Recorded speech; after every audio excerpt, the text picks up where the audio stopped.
Good morning. And welcome. I'm taking it all in. It's a delight and a joy to be with you this morning. Let us open our space, our time together in prayer. Let us just take a deep breath and get centered. We open our hearts to each other with gratitude for this community and for all that we offer. We send our love to our beloved Reverend Ogun. We hold him in our hearts, as well as all of our brothers and sisters the world over who are in pain. Divine and radiant God, we come this morning with an attitude of hope, seeking peace, with an attitude of peace. We find forgiveness. With an attitude of forgiveness, we find oneness. With an attitude of oneness, we find love. With an attitude of love, we find grace. With an attitude of grace, we find everlasting joy. With gratitude, it is so. Amen and amen.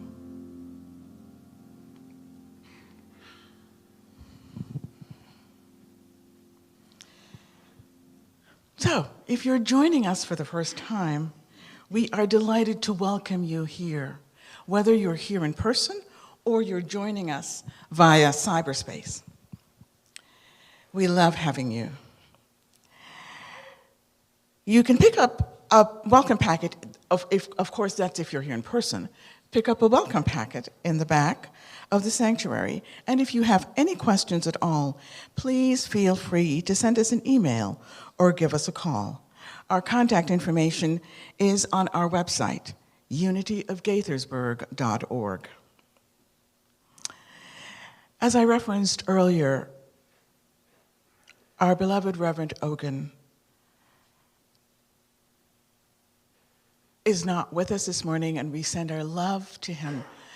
He is currently in Barbados with his family, as his father died last week.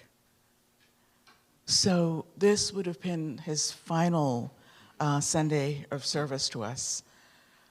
We are so grateful to him for the way in which he has loved and served and held this community in his heart for so many years. And so now we have an opportunity to give to him. To Reverend Ogun and his family, we send our love, we send peace and comfort and ease.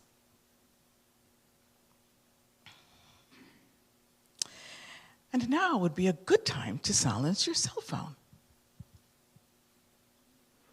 Thank you. This week, we're highlighting our prayer core value. Please join me as we read it together. In prayer, we affirm truth and expand our ability to behold the divinity of all. Thank you. Our guest speaker this morning will be Reverend Kelly Isola, and I'm sure many, if not all of us, are pretty familiar with her. She has been a wonderful addition to our community, offering SEE courses and other offerings over the years. So I'm sure she will be bringing us a very fulfilling and no doubt, stirring message this morning. So she'll be speaking to us via a pre-recorded video. Now, let's sing together.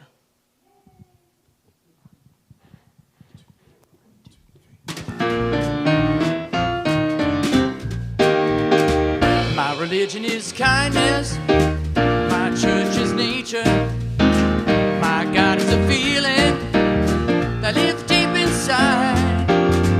My job is conscious, my path is forgiveness. My religion is kindness and I practice it every day. Everyone has a story, everyone has pain. When we strip away our masks, we find that we really are the same. It's those little things, say and do, that can mean so much. It's a smile, a connection, a simple living touch. My religion is kindness, my church is nature, my God is a feeling that lives deep inside. Conscious, my path's forgiveness. My religion is kindness and I practice it every day.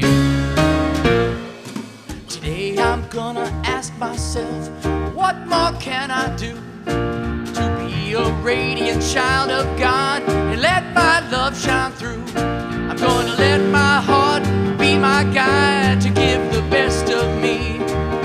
Gonna share my joy, share my love, give it groundlessly. Oh, religion is kindness, my church is nature, my God is a feeling that lives deep inside. My job is to be conscious, my path is forgiveness.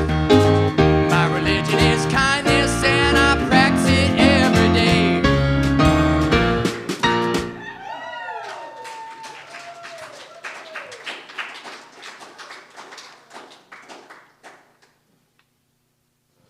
Thank you so much. I was still rocking in my chair. I wasn't ready to come up. So good morning, everyone. My name is Sharon, and I'm here with some transformational opportunities. But the first one is about our Caring Cottage effort this month, and I'd like to ask Mike LaPointe to come up and talk to us about that. Thank you, Sharon. Good morning, everyone. You're probably, oh, the screen disappeared. I was going to say, you're looking at the screen and you're probably wondering, who is this mysterious woman who's doing a great Vanna White pointing at a shelf full of backpacks? Well, I'm going to let you know who that is. It's Sally Mills from our very own congregation. And she's a member of our Caring Cottage team. And this was on a recent visit to a local nonprofit called Comfort Cases, which is really just down the road from us. And I'm going to tell you a little bit about what they do. May is National Foster Care Awareness Month. And we, the Caring Cottage, are sponsoring a fund drive and a materials drive for Comfort Cases. As a person who spent the first 3 months of my life in foster care, I am especially grateful for this organization and for their mission and what they do. Each day in this country, an average of 700 children enter the foster care system. On any given day, there are approximately 437,000 children in foster care. These kids are among our society's most vulnerable and at risk. Most come from situations of severe neglect, parental drug abuse, and physical violence.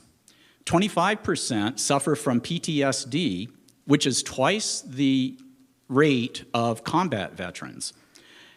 Only 57% graduate from high school.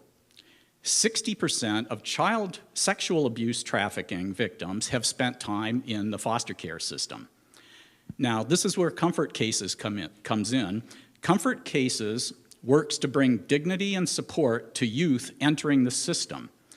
This can be a frightening time for these children as they go from one unstable situation into a completely uncertain future. Many of these children are given plastic garbage bags to pack with the very few belongings they're able to bring in addition to the clothes on their backs. The mission of comfort cases is to do everything they can to ensure that these kids are not given a plastic bag, but rather they're given what they call a comfort case. And this is a backpack, as Sally's pointing out, that is filled with personal care items and personalized items that they might need or want to have. It might bring them some comfort, age appropriate and customized for the child that's going into foster care. In addition to preparing the comfort cases, they also advocate for youth in foster care with local governments, they're advocates, and they also engage with communities across the country to bring this issue to the awareness of the community. It's one of those things that's not in our faces all the time. It's something that's easy to just not even pay attention to it being there, but it is an issue, and it's a serious issue that needs attention.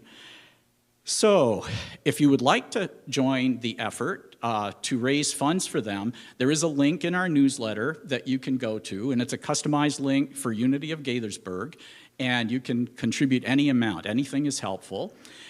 If you also would like to bring supplies, they have a specific list of items that they could use, and those items include personal care items like toiletries, the small size that you might get in a hotel, when you're leaving a hotel, like the little shampoo samples or soap samples, that kind of thing. So they need those. They need journals, they need notebooks, pens, pencils, crayons and markers, children's books, and they'll actually accept gently used children's books. So if you're an empty nester and you've got a bunch of children's books laying around, this might be a good place to donate them. So the Caring Cottage would like to thank everyone for their attention to this, and for any support you can provide, we would be very grateful. Thank you. Thanks, Mike. Sure. Thank you, Mike.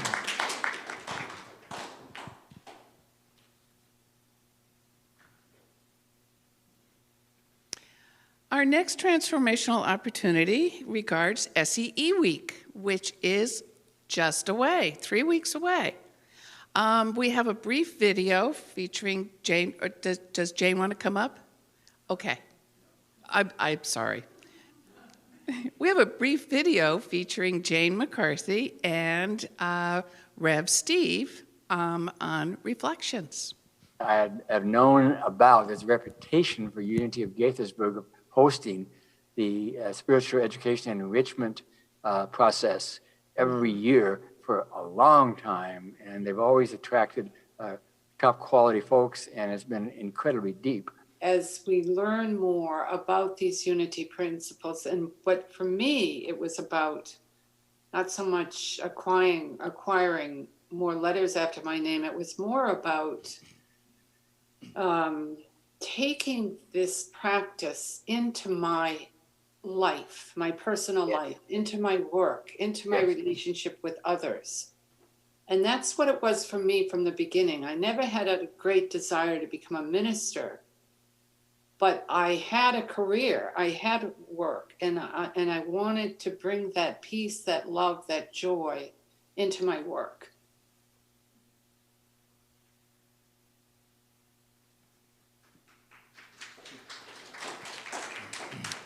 Jane does have a few words for us. That seemed pretty brief. Anyway, or whatever.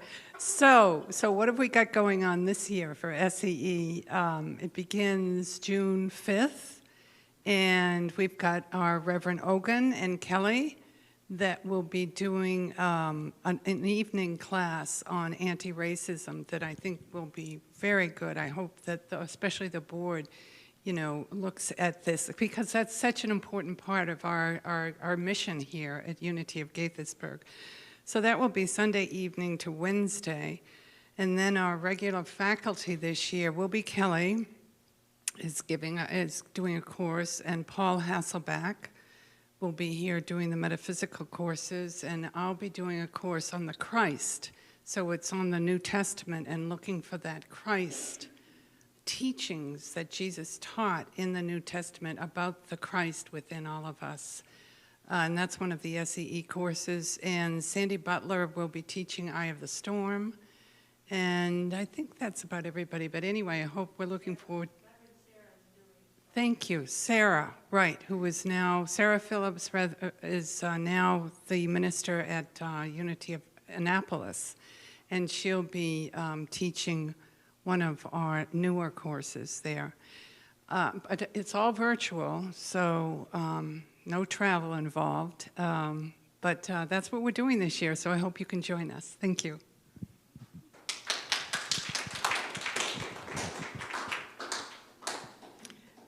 Before we get to drumming, just as a little add-on to Jane, I've attended a couple of the book groups led by Rev Ogun and Rev Kelly with regards to nice racism. They are amazing. It's just, they just open your mind, open your hearts, let you see the world in a different way.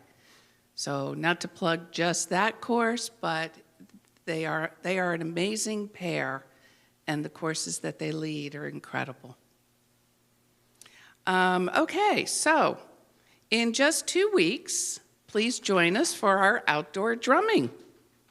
It is Friday, May 27th at 7 p.m. Please bring a chair, because it is outside. If it rains, we'll come inside, and if it rains, masks will be required inside. So please do register through our website on the special events page. And before we get to the next slide, I'd like to ask,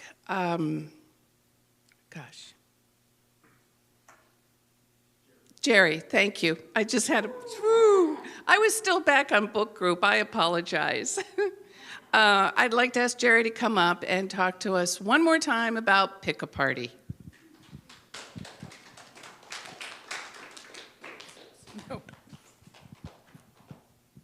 Is this on? Yeah. Today is May 15th. And if you've been paying attention, it is the deadline to sign up to host a pick-a-party. We have a large variety already. We've got a square dance. We have a mini auction, Brookside Gardens tour, and a couple of hikes, I believe, nature hikes. Brad Watkins is doing a fancy dinner party and also a game night. I think we're up to, 17 parties. So if you have something that you're interested in, particularly that you're feeling creative about and you want to share with people, now is the time to sign up to host.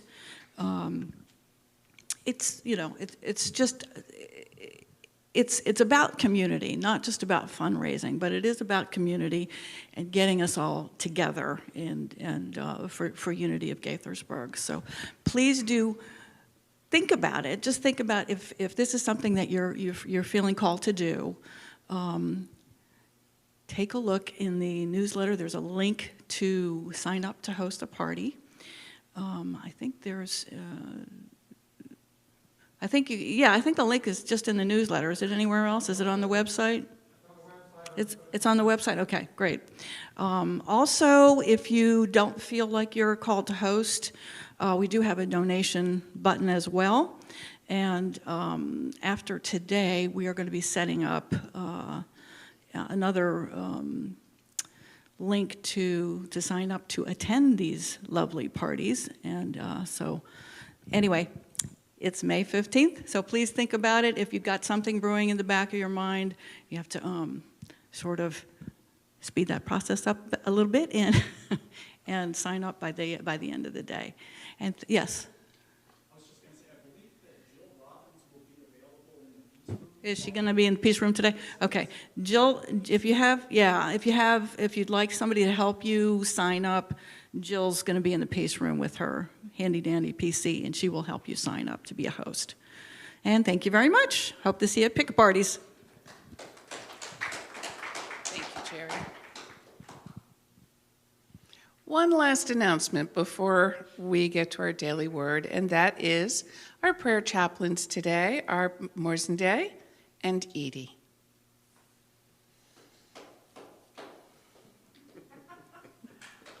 And now for our daily word. I did that one. Okay. Sorry. Which is freedom. Taking responsibility for my life leads me to freedom. Each life has its share of ups and downs. Like most people, I have felt blessed by my happy experiences and laid low by my more difficult ones. I have used the spiritual tools of forgiveness and gratitude to learn from and move beyond my more painful experiences. This kind of spiritual housekeeping is my key to lasting freedom. By releasing blame and regret over and over again, if necessary, if needed, I am ensuring that I will not be bound by the past and limited by an outgrown image of myself. Life is dynamic, and so am I. My growth is dependent upon my forward movement, and I commit to embracing the freedom that comes from leaving the past behind. With gratitude, I bless the person I was, and with faith, I reach unencumbered for the person I am becoming. And from Galatians 5:13, for you were called to freedom, brothers and sisters. John, 3 J's, take it away.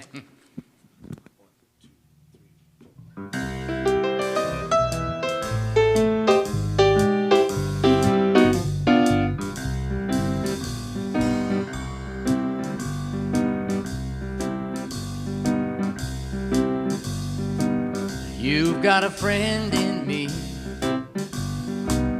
You've got a friend in me.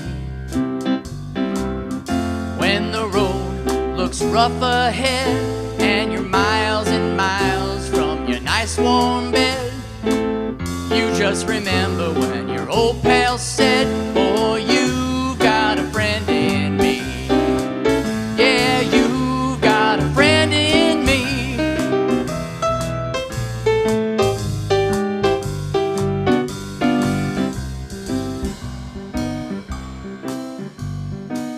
You've got a friend in me. You've got a friend in me. You've got the troubles, I got them too. There isn't anything I wouldn't do for you. We stick together, we can see it through. Yeah, you've got a friend in me. Yeah, you've got a friend in me. Some other folks might be a little bit smarter than I am, bigger and stronger too, maybe. But none of them will ever love you the way I do. It's me and you. And as the years go by, our friendship will never die. You're gonna see it's our destiny. Yeah, you've got a friend in me. Yeah, you've got a friend in me. Yeah, you've got a friend in me.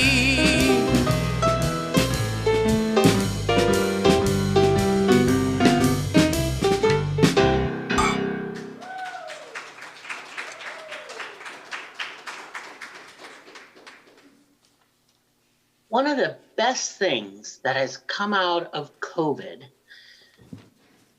and being, for long stretches of time, being forced to be inside are some of the creative artistic expressions and creative artistic unimaginable things that have emerged online. that we never maybe would have thought of ever before, or have imagined, but then imagined and reimagined and repurposed, for lack of a better word, really. And I want to talk about one of those for a moment to kind of set the foundation on what I'm talking about. And you might be familiar with Eric Whitaker and the virtual choir. If you just go to Google and type in virtual choir, Eric Whitaker, Whitacer, what you'll find is these virtual choirs.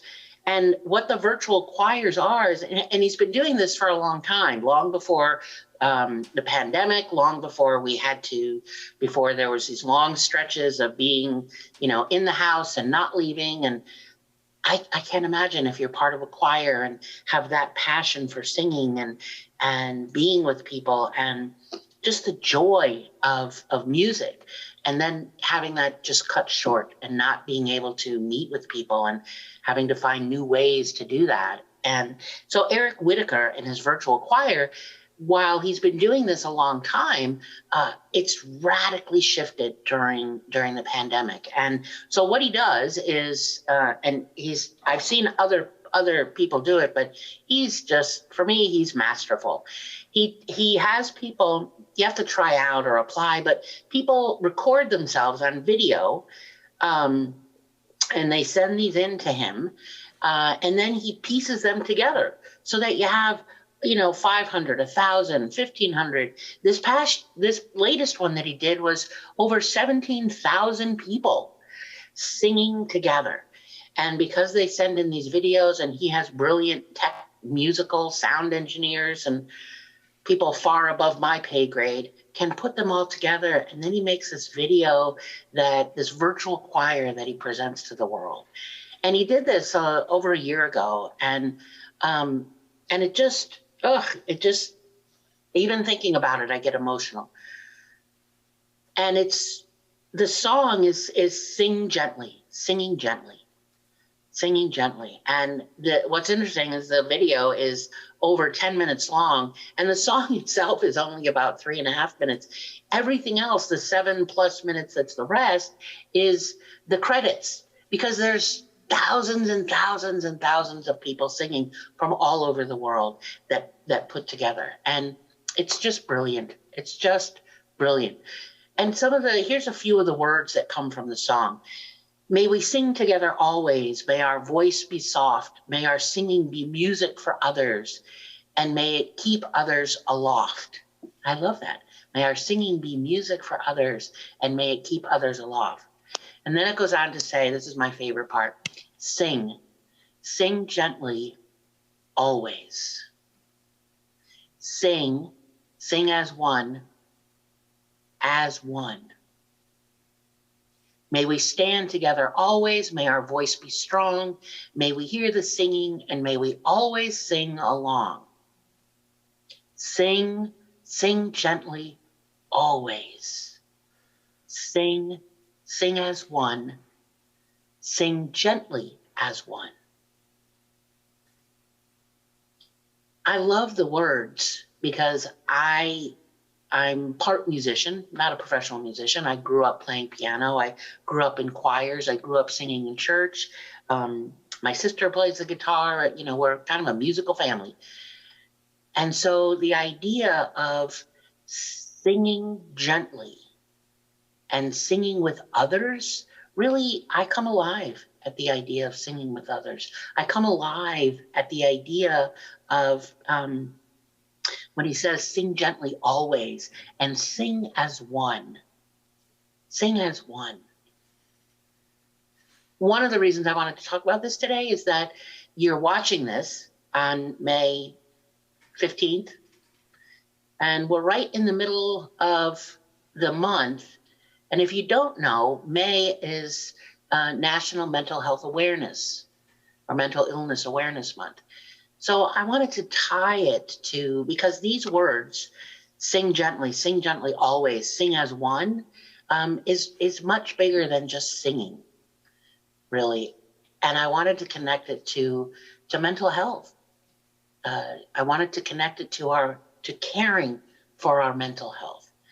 And not just the specifics of singing, but the idea of singing gently, right? And singing as one. The idea of being gentle. And what does that really mean? Are we really gentle? Are we gentle with ourselves? Right? Do we sing as one? And I don't just mean literal singing, right? So as I kind of, sat and I listened to the video over and over and over, and again, just go Google virtual choir Eric Whitaker and sing gently. As I listened to it over and over and over, that's how much I love the song. It takes me to a place that reminds me that I am not alone. I am never alone. I have days where I feel alone, right? I forget that I'm part of something greater. And when I say, when I hear these words from him, singing gently as one, I'm not talking about the metaphysical concept of oneness. I'm talking about down in the dirt, real life in this human experience, because we are fully human and fully divine, right? So in this human experience as one, not the idea of oneness, that I get, but what does that look like and what does it mean in our lived experience? And what I realized is that to sing gently and to sing gently as one is sort of like part of an equation. It's kind of part of this puzzle. It's part of my prescription for mental health. And what I mean by that is that to sing gently is part of what I would call lamenting, right? Or lamentations, which is not a word you hear very often. It's an old word. Think about how often do you actually hear it in the media? How often do you actually hear it in conversations or see it in books that you're reading? Almost never. I rarely hear it. I know when I do hear the word lamentations, because I'm a minister, because I've been through seminary and I'm a Bible nerd, my mind goes to the Book of Lamentations, right? Which is a book about lamenting. It's a book that's a whole body, a whole being experience of grief, and more than that. Lamenting is a spiritual practice, just like grief is. But to sing gently as one is the part of the equation that as I'm moving into more joy, as I'm moving into more coming back to life, as I'm moving into coming home to myself, right? Which is sort of a connecting to last week's talk. But the practice of lamenting, I think, is a lost experience. Let's face it, as I already said, it's kind of an archaic word. We don't really hear it and you don't use it. And I think, when we do think about it, it tends to be lamenting and so dramatic and overly weeping and gnashing of the teeth and on, right? And just sobbing and shrieking, right? And sometimes if we have a huge judgment about it, it might even be an Oscar-winning performance of lamenting. And yet, there's life-giving wisdom, and it's a practice that really is lost. But the singing gently as one is just part of that. The other piece of it, of this, for me, this equation of mental health and, caring for my mental health is to weep strongly. To weep strongly, right? Think about our culture. Think about the last time that either you were kind of a little sobby or someone else was a little bit, but think about for yourself. How often, and be honest, how often do you find yourself tearing up and then cut it off? How often do you find yourself tearing up about something and then you go, I'm sorry to get so emotional? Stop apologizing. It's a necessary practice to lament. It's actually a revolutionary thing. It's one of the most revolutionary things we can do in life. And Lord knows we live in a time and have been living in a time that calls for lamentation, that calls for weep strongly, sing gently, right? And none of it is for alone. We're not designed to be alone. Biologically, we were designed as we're herd animals, right? To be in herds, to be together. We're biologically wired to do this life together. The Book of Lamentations, it's actually just 5 poems, and it's not very long. It's in the Hebrew Testament. And it's 5 poems that are full of sorrow, they're full of outrage, they're full of pain, and they're reflections by the prophet Jeremiah. And what he's reflecting on is the destruction of the temple back in 586 BCE, and then the subsequent exile for the Jewish people. So there is this, while there's all this pain and there's all this sorrow over the loss, and more loss than even we can imagine today, really, there's also a measure of acceptance of what is, right? And this expression of hope for what is to come. And the emotions that are expressed in the poems are things that are beyond our control, right? That are out of reach, like death, like jobs ending, like a pandemic, right? Like illness and relationship losses. And we're seeing more and more, you know, as more and more out of control, more and more sense of I have no control, more and more sense of getting stuck, feeling paralyzed, you know, just what I call arg, right? When I don't have a word and I know that I'm worked up, that's the word I use is arg. So you can use that.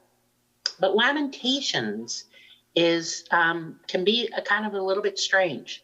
You know, again, it's kind of archaic, but think about it. Think about it. Like, say the word. As you're listening to it, you can say it out loud.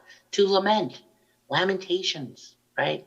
I've come to call them kitchen floor moments.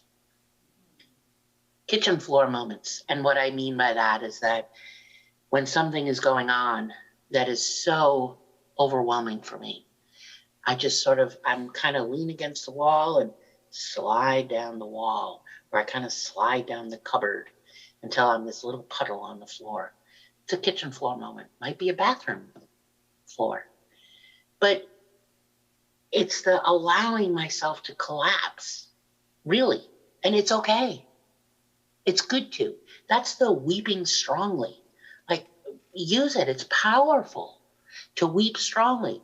It's only half of the journey, right? It's just half of the piece, you know, of a puzzle. It's kind of half of the equation, because what's going to follow it is to sing gently.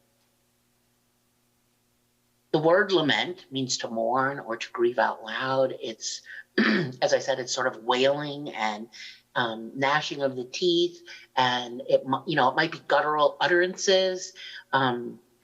Even Jesus used the practice in his teachings, and the practice is well known outside of the U.S. It's well known in Middle Eastern world. It's well known in the continent of Africa. It's well known in a lot of places, just not so much in the U.S. because we have socialized ourselves out of it, and we just see it as it's something that other people do that are overly dramatic. Well, they're just carrying on. Well, please carry on. Do yourself a favor, weep strongly, and then move into sing gently, which I'm going to say a little more about.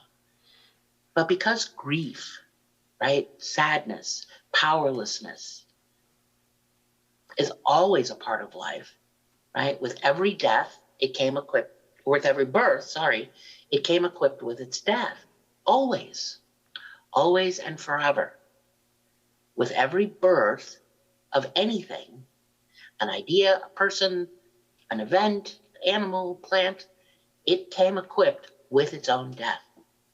So of course it's a natural part of life, which I think most of us get cognitively, but this is why lamenting becomes a necessary part of our journey, because it is healing, right? It is moving through despair and powerlessness, not forever and ever.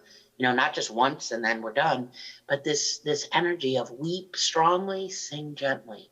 Weep strongly, sing gently. Right? It's a movement of energy. There's no stopping. It's moving communally. The Bible and actually most sacred texts are full of grieving. They're full of lamenting. They're also full of joy. They're also full of gratitude. But in the Hebrew Testament, King David had a life full of loss. When his infant son was sick, his son was sick for a week. And the whole time his son was sick, as the story is written, David lay on the floor wailing and grieving. He wouldn't eat. He wouldn't drink water. He refused to get up. That was the lamenting, the weeping strongly piece of lamenting. And then eventually his baby did die, and that's when he got up. And he washed himself off, and he moved back into life.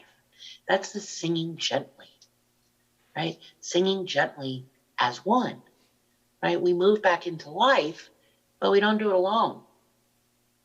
In the Christian Testament, we see, of course, the disciples. They're devastated. They're standing at the foot of the cross, at the feet of Jesus.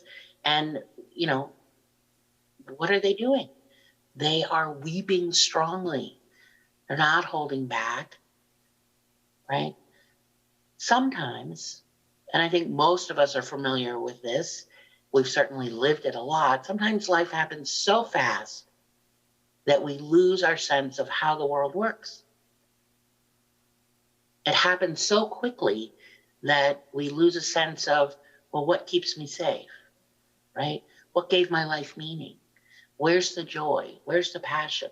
What happened to, it's so fast.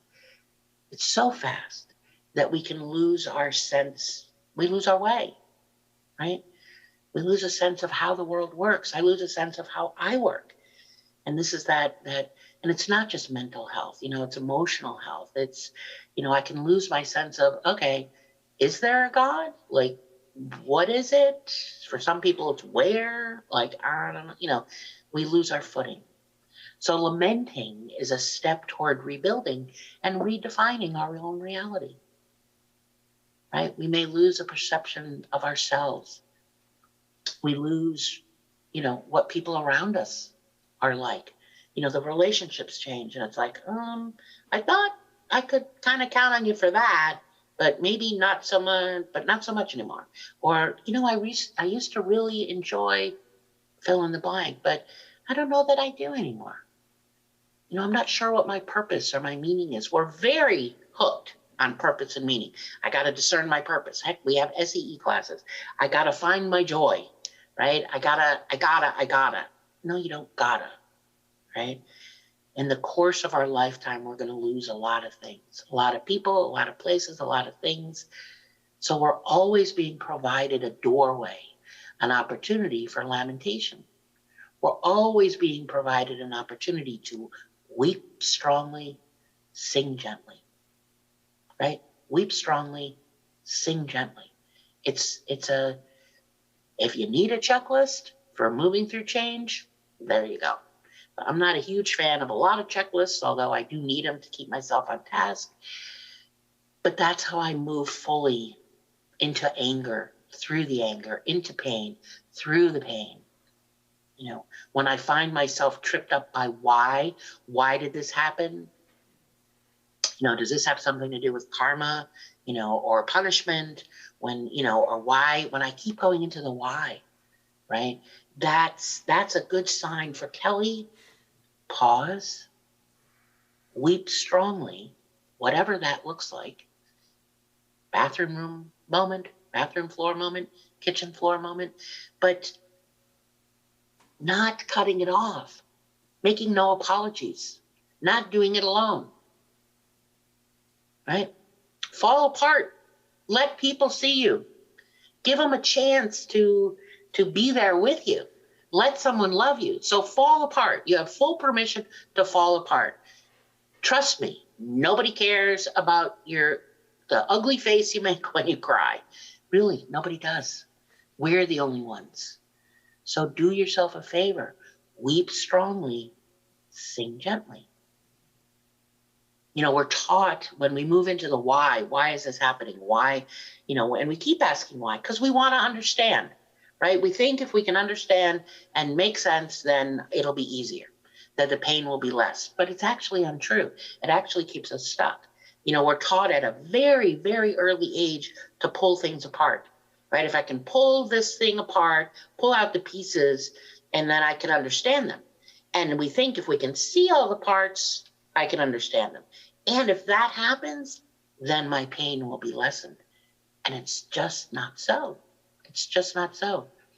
In fact, the first step in lamenting is to stop pulling things apart, to stop the why, right? Stop trying to understand, and rather allow the depth of the experience to emerge. That's weeping strongly.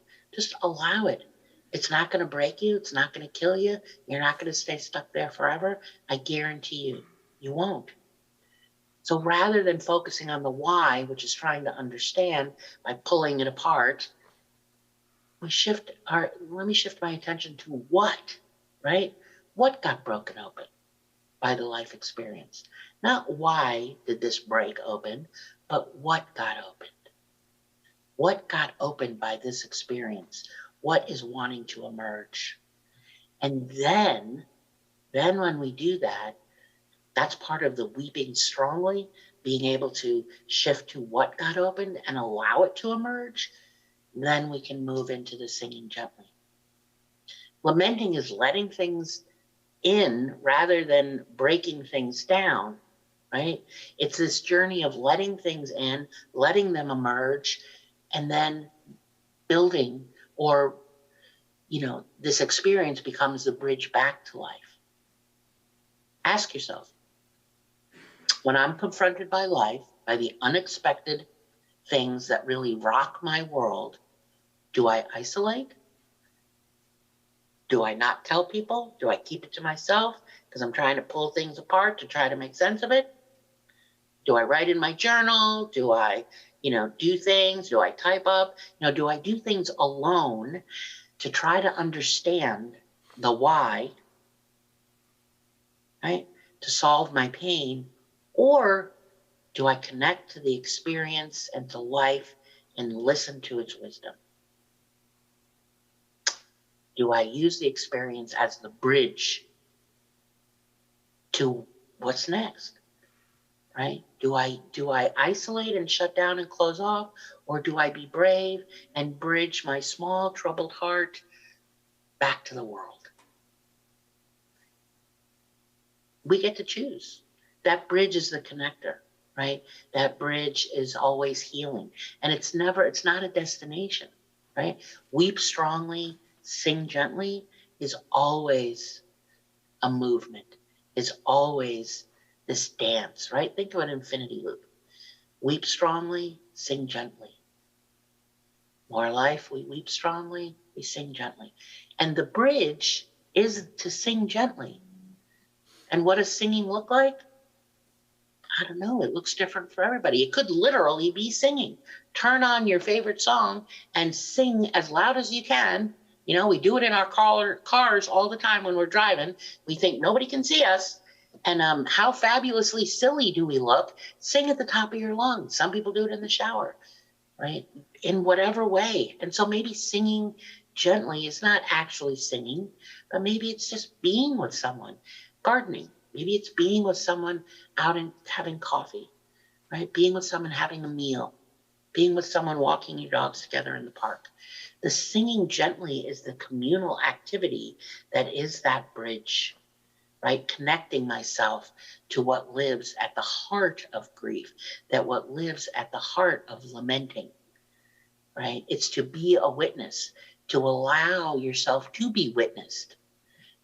So the singing gently, I don't have to be the one that's weeping strongly to sing gently. I can sing gently with you and be a witness for you, be a living, breathing tool that is a pathway for all of us to join in.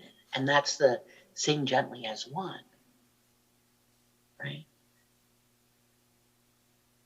Weep strongly, sing gently. That bridge of Lamentations, it's found deep within our heart. It awakens us, it enlivens us, it resurrects us, right? Think of David. Each one of us have those moments when we lie on the floor, literally or figuratively.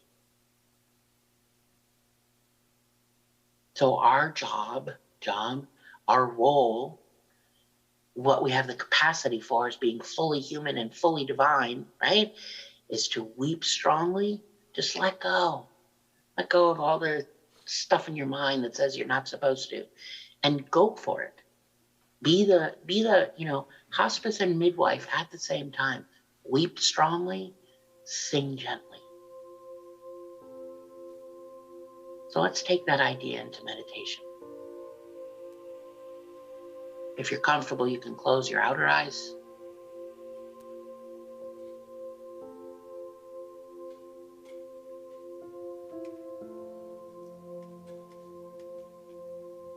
Or you can lower your gaze.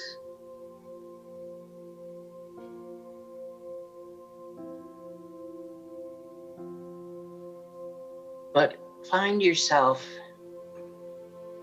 being comfortable. And if that means taking a deep breath, then do that. Finding comfort within yourself. Being settled in your body.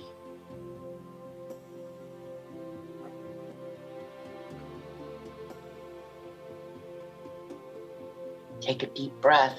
Inhale and exhale.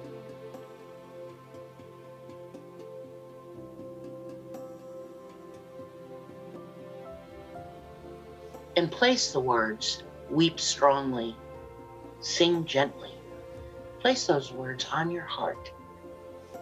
Imagine within yourself, literally placing those words in the heart. Weep strongly, sing gently.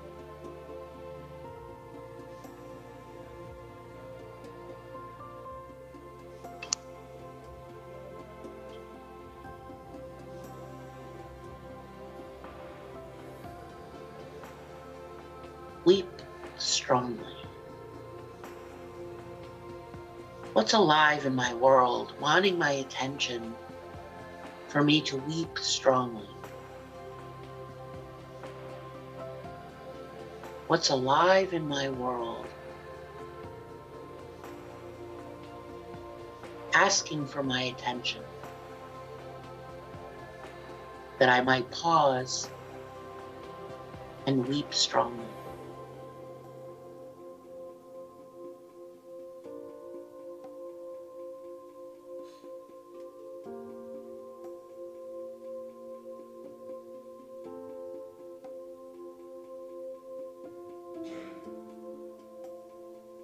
Remember, lamenting is this journey of letting things in. And it becomes a bridge back to life.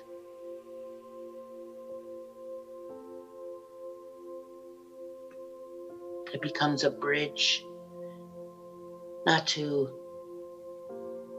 erase an experience, not to deny an emotions, but a bridge to a wholeness of our life, which is our joys and our sufferings.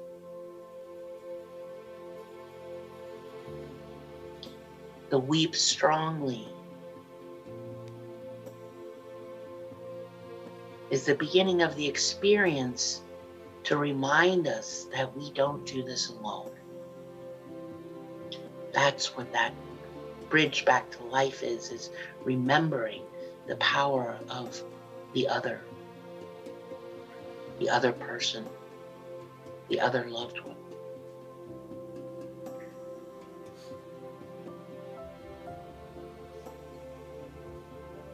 So pause for a moment and connect yourself to what lives at the heart of your grief, what lives at the heart of your lamenting, what lives at the heart of great vulnerability.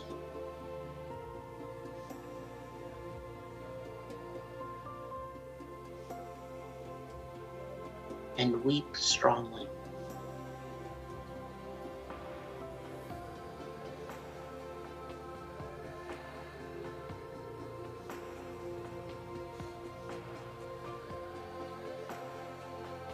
And knowing that as we allow that in and touch what got open, not why something happened, but touch what got opened. We move, we take the strong weeping, we take that with us into singing gently, for it is the energy of our weeping that helps sustain the singing gently.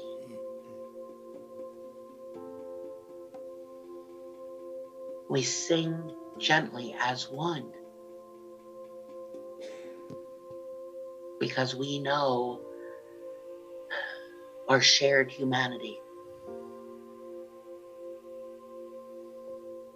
We affirm that my life is as it is because of you, and your life is as it is because of me.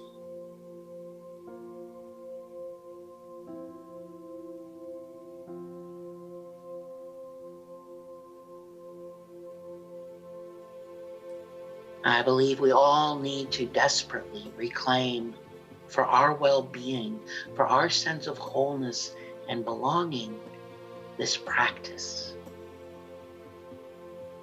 to weep strongly, to sing gently.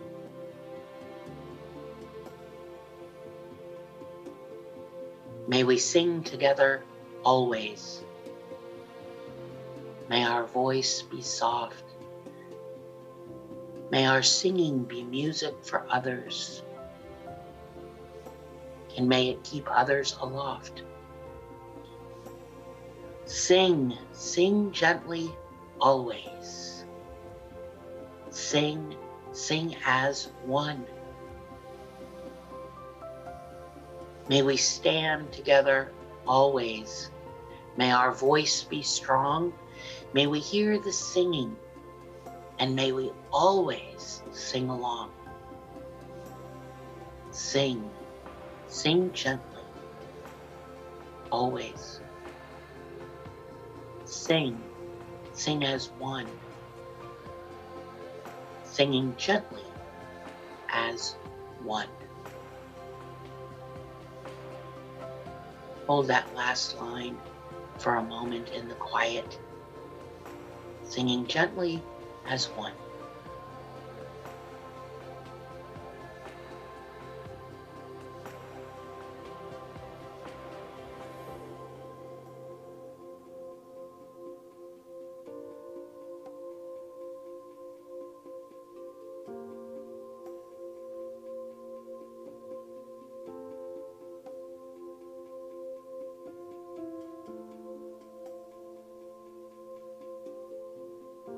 May we sing together always, singing gently as one. And so it is, and so it is. Amen.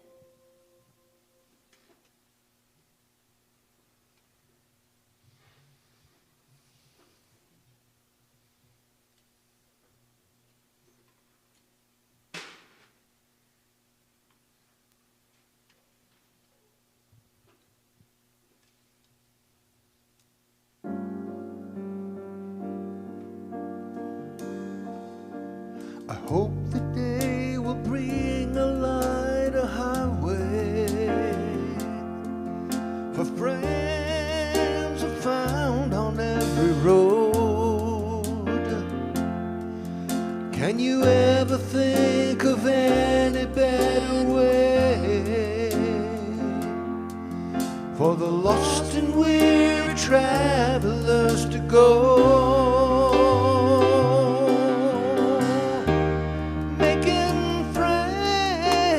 For the world to see, let people know you got what you need.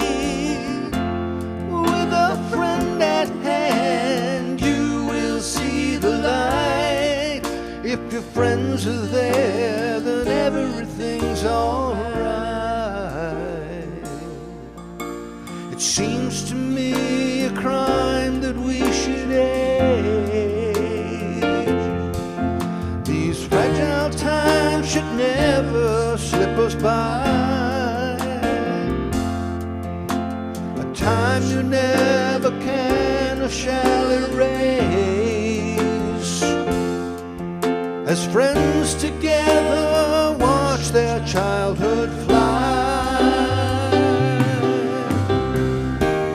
making friends for the world to see. Let the people know you got what you need. With a friend at hand, you will see the light. Now if your friends are there, then everything's alright. If your friends are there, then everything's alright.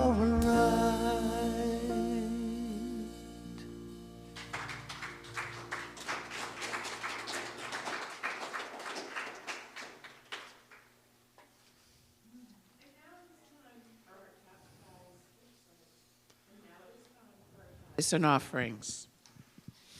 If you're here in person, we have our love donation box in the back. And if you are with us in cyberspace, please either text, the prompt is on the screen, or visit our website. And now together, let's all say our love offering blessings. Divine love, I am, blesses and multiplies all that I have, all that I give, and all that I receive, and I am so grateful. Are our children on the way? Ushers, greeters, yes? Possibly some music till they get here? Sure. Thank you.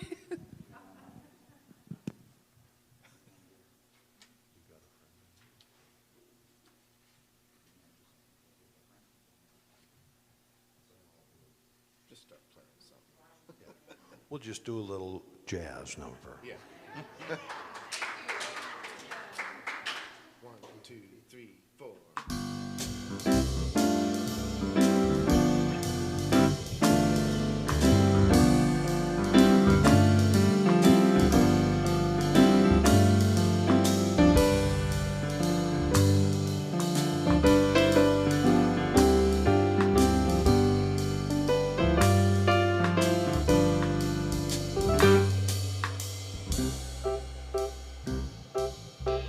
They're here. Okay.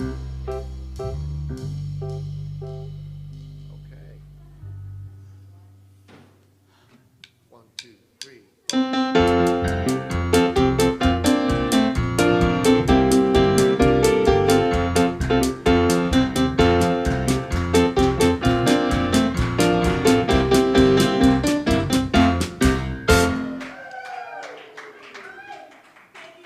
Amazing musicians for stalling for us. Thank you very much. Let's get us started. I am the light of the world. I light of the world. I live as the poop. So let's get us started. You are the light of the world. You live as the light. And together, let's all say, we are. We live as the lights. Okay, let's stand and sing together.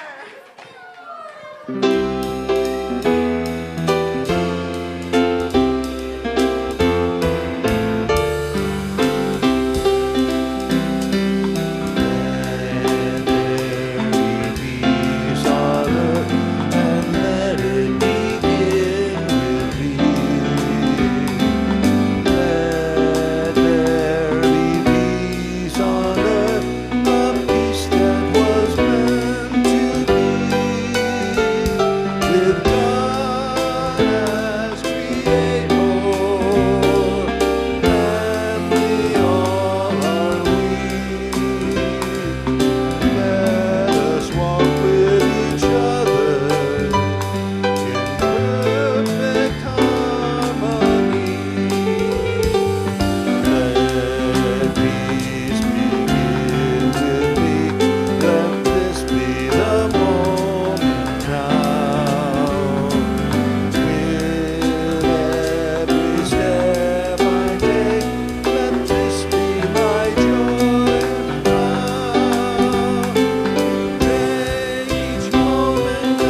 Have a wonderful week, everyone. Be kind to yourself. Remember to weep loudly and sing gently.